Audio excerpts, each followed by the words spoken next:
Hello, writers. Hello, Monday Morning Jumpstart. And hello, Ilise Benun. Hello, Jade. If you guys missed it, we've done 2 previous episodes with Ilise where we have now formulated an opinion where we don't need confidence. We just need a cat. That's right. So, Ilise, now that we have cats, how do we find clients? Always the question, where are the best clients? How do we find them? How do we do it? What is the secret formula? Right.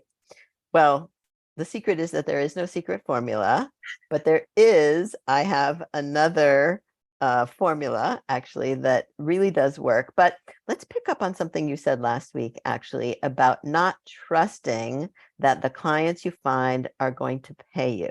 Mm-hmm. Because I agree with what you said, that you really have to go in trusting, but not blind trust. Okay. And I think part of the marketing process actually is being able to weed out those bad, toxic clients or prospects. I make a distinction between prospects, who are people who are prospective clients, and clients who are the people who have already paid you or are getting ready to pay you, right? And we want to vet. That's why we want to repel the toxic ones. We don't even want to talk to them, but sometimes you can't tell until you're actually talking to them and they're talking over you, or they're bullying you, or they're just saying, give me a price. All I need is a price. No, I don't want to talk to you on the phone. I don't want to do a Zoom call with you. Right? Those are all bad prospects that you want to stay away from, because those are the ones who are not going to pay you. Interesting. Right? So knowing how to get the best client starts with identifying which ones are the bad clients, the problem clients. And they're not bad people. We're not saying they're bad people. They may be coming from a place of scarcity, right? They may have been working with other freelancers who tend to be flaky, right? The reputation of being a flaky freelancer actually precedes you. And so part of what you have to do in your own marketing and in your own being, your authenticity, is show, oh no, I'm not one of those flaky freelancers. I do what I say I'm going to do. I deliver on time. I can write, right? Actually, the writing is a secondhand thing to the way you do business. And that's why people get caught up in like, but I don't know enough about writing yet. Don't worry about that. Just do what you say you're going to do, and you will already be above all those other flaky freelancers. Meeting a deadline is like huge. People would be shocked to know how a lot of people do that. Yeah. And the reason it's actually so hard is because people underestimate how long things are actually going to take. And that's one of the things you have to make lots of mistakes about, and, basically charge too little until you know to charge more. That's how you learn. That's how you develop the confidence and the competence.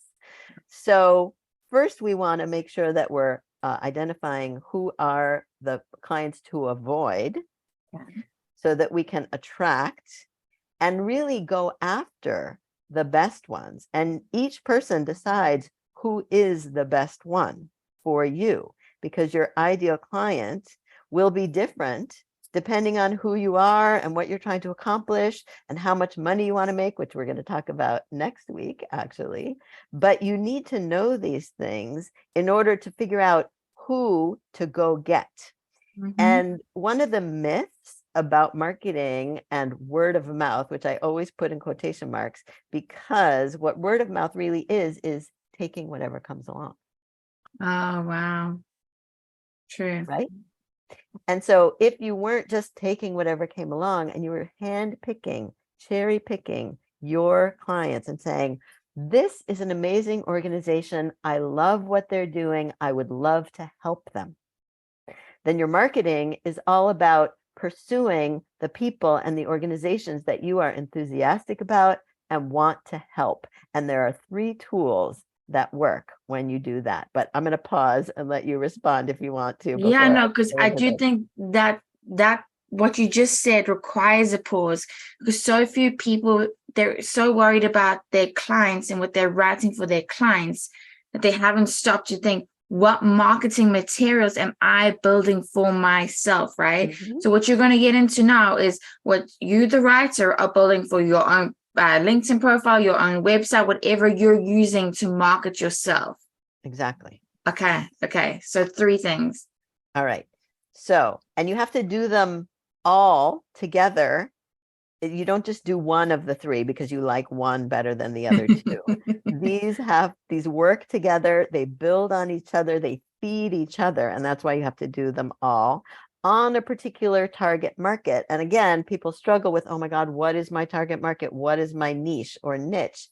And on the one hand, I would say at the very beginning, you don't need a niche. You don't need to figure out what your niche is. You want to be a generalist. You want to be able to try and help as many people as you can, because that's how you'll figure out where you do best and with whom you do best. And so I like to say, let the market find you, let your niche find you, as opposed to you just like somehow deciding this is my niche.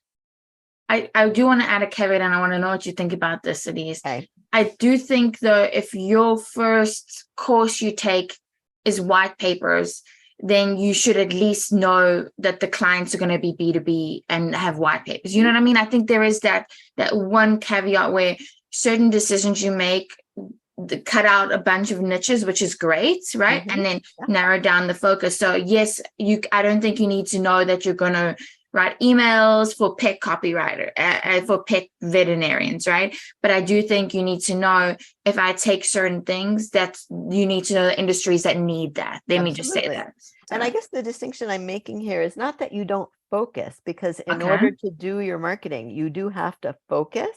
Perfect. But what you focus on isn't the thing you're going to be married to for the rest of your life. Love. Yes. Right? It's just something that you're starting with.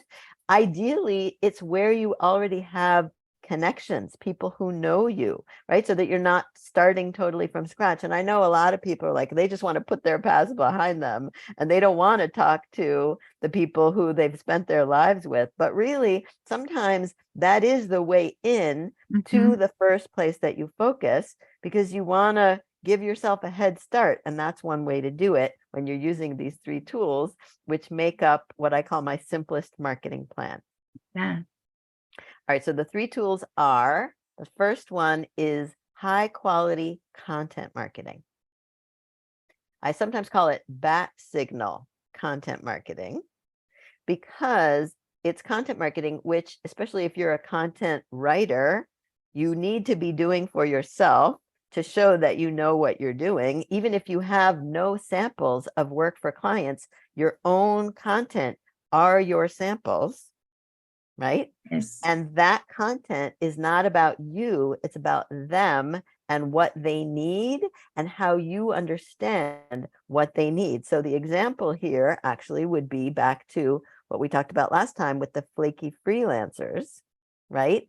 And that when you are talking about the fact that you are not a flaky freelancer, or here's how to choose a freelance copywriter, and you basically outline all the things that you do that they would be looking for: someone who meets deadlines, someone who does what they say they're going to do, someone who communicates well, who sets expectations clearly so there's no confusion. And then at the end, your content says, oh, and by the way, if you're looking for someone like that, let's talk.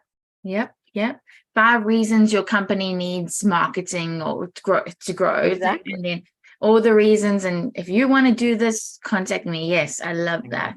All right. So that's number one, content marketing, high quality bat signal content marketing, speaks to their needs. Number two is what I call strategic networking. Okay. Right? Not your grandfather's networking, right? Not necessarily going to the Chamber of Commerce. Not that there's anything wrong with the Chamber of Commerce or business card exchanges. If small local business is your niche or where you want to start because it's close and it's a place like a laboratory. I like to call your business as a laboratory for your growth. Well, the most local market is probably a laboratory for you to practice your marketing in and experiment. Learn what works. So strategic networking is going where the people you want to work with go and meeting them, usually in person if possible, but online also. These types of events is where we meet people, but it's all about developing relationships in a very detached way so that you're not like, oh my God, I didn't get a project out of that networking event. That's not what it's about at all. So your intention going into these is just to network, to make Exactly. connections. Okay. Right. Okay. And to help people also, right? Because you Yes. may be the resource, and maybe that's a resource that they're going to pay you for, or you're just going to pass along a link to something that you talked about at that event, and then you wanted to follow up just by sharing more about that. Because you never know, even if they aren't the person who they know, that might be the person. Exactly. You just never know. Yes, yes. So I like that, going in with wanting to give and help and make better. Yeah, Exactly. perfect. And then the third tool is what I call targeted outreach. Okay. And that is where you do hand pick your best prospects. Let's say 10 of them, right? Not 100, not 1,000, 10 ideal clients, organizations, companies, people you really want to work with. And you reach out to them because they don't know you exist yet. And they need to know that you exist. And you don't do it just once, because 4 is the new 1, basically. Someone said to me recently, because I followed up, I said, did you see that email I sent you about that event? She said, well, if you didn't send it to me 4 times, I didn't see it. And everyone's always worried about bugging people. I Until somebody know. tells you that you've bugged them, you haven't bugged them. Exactly. And you couldn't possibly bug them. That's what I say to people who are so worried about, being a bother. Like, no, even if you wanted to, you couldn't. So follow up in this targeted outreach. You have to create a campaign and reach out to these people, email, LinkedIn, snail mail, even, right? Nobody sends snail mail anymore. And so by doing this, right? So the 3 tools together: content marketing, networking, outreach, all focused on a particular group, right? Not, it could be your niche, maybe it's not, who knows? For me, it's creative professionals. That's what works to build your pipeline and to bring the clients who will be your best clients. Love it. And so now, Ilise, with that outreach, is it kind of like taking your content and putting it in like an email or something format, to where you're like, oh, I just wanted to share with you, this blog post that I just published, or is it more direct of like, I'm willing and able to work. I love what you do. I saw this promotion you sent or this email you sent, and I would love to be a part of. Like, how direct do you Yes, go? yes, and yes. Okay, all of it. Okay. All of the above, right? It's not either or. Okay. It's like, how do you communicate? And you're not pitching, right? It's not about Okay, pitching. good. It's about offering your help. Okay. That's what it So is. starting like a conversation, starting a relationship, things like that. Okay. Mhm. And what I also like about that is when you send the first or the fourth email, might not be the time or when they're looking for or ready for you, right? But if you keep that communication constant. With your content marketing, especially, right? Yes. Which is a newsletter, or just reaching out on a quarterly basis to say, I'm here, here's the latest blog I put out there, or here's something I thought you might find interesting, or here I have a lead magnet that I just developed and I wanted to make sure you have it. Just staying in touch, because timing is everything when it comes to marketing. You have to be in their vicinity, in or near their moment of need, for them to even remember you exist, because out of sight more than ever is out of mind. I like that newsletter one, because I feel like everybody wants to help everyone. And maybe they aren't able to help you by hiring you right now, but maybe they can help you by like sharing your newsletter, Absolutely. like passing it along. Do you know any friends? I like that a lot. Okay. So remind us of this, it's content, intentional networking. What word did you use for the second one? Strategic networking. Strategic networking, and then outreach, but very defined, Very specific target. target. And for that one, let me also ask you, because we get this question all the time, do you think a website is necessary, or is LinkedIn enough to get started? LinkedIn is enough to get started. Actually, that goes for all 3 of them, not just the last one, for publishing content now on LinkedIn. Okay. Absolutely. Yeah. Perfect. Wow. Okay. So I feel like what I like about the advice you give, Ilise, is like, I'm even sitting here. I'm not a writer, and I'm like, I can do that.